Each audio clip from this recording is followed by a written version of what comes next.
You ever stop and think about what really happens when a good person tells the truth inside a totally corrupt system? It's a super dangerous dynamic. And today, we're going to break down the predictable and, honestly, pretty brutal consequences of doing the right thing. So, let's set the scene, because it almost always starts the same way. It's just one person. An employee maybe sitting at their desk and they find something that's not right. And we're not talking about a small mistake here. They uncover a serious problem. Maybe a product is defective or a process is just straight up fraudulent.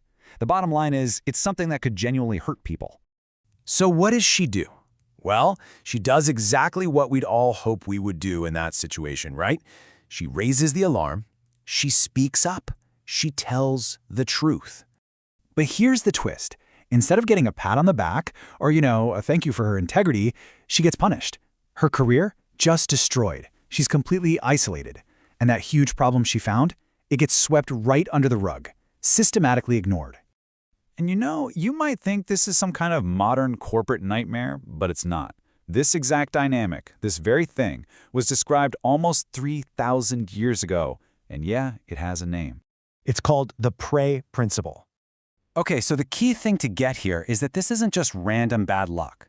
It is a feature, not a bug, of a broken system. Think about it. A corrupt system needs silence to survive. It runs on complicity. So anyone who refuses to play along, who speaks the truth, they become this existential threat. And what does a system do with a threat? It tries to eliminate it. So how exactly does a system just neutralize someone for telling the truth? Well, it turns out there's a shockingly predictable playbook they follow.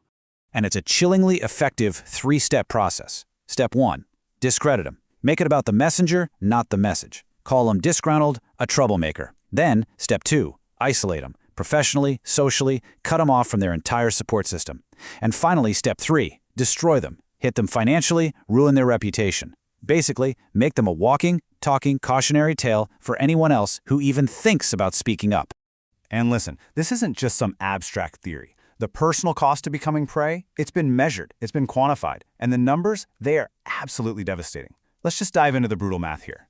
So, get this. According to the National Whistleblower Center, a staggering 90%, 90 of whistleblowers face some form of retaliation.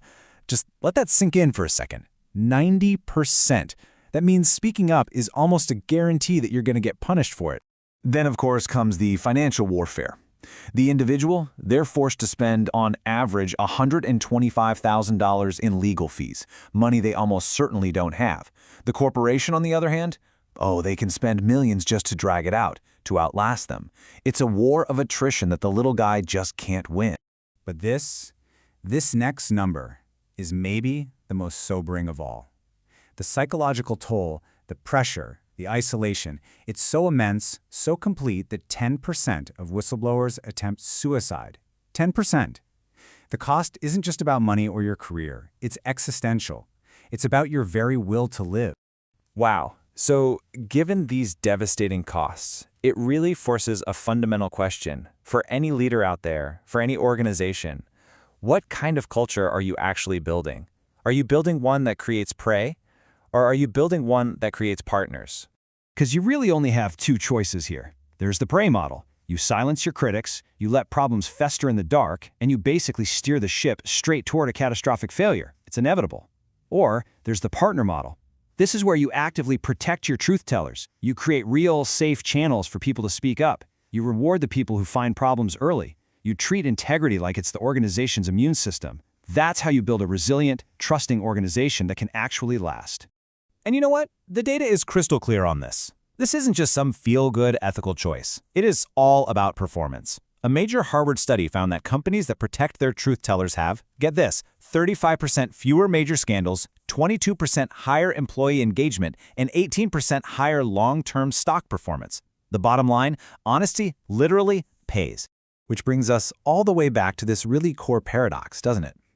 As a society, we desperately need people of integrity to speak up to prevent disasters. And yet, so many of our systems seem to be perfectly designed to punish them for doing that exact thing. So we're going to leave you with this question. And it's not some abstract hypothetical thing, because at some point in your life, in your career, you will see something that's wrong. You will face that choice, silence or speech. your safety, or your integrity. And in that moment, you're going to have to decide for yourself what is worth becoming prey for.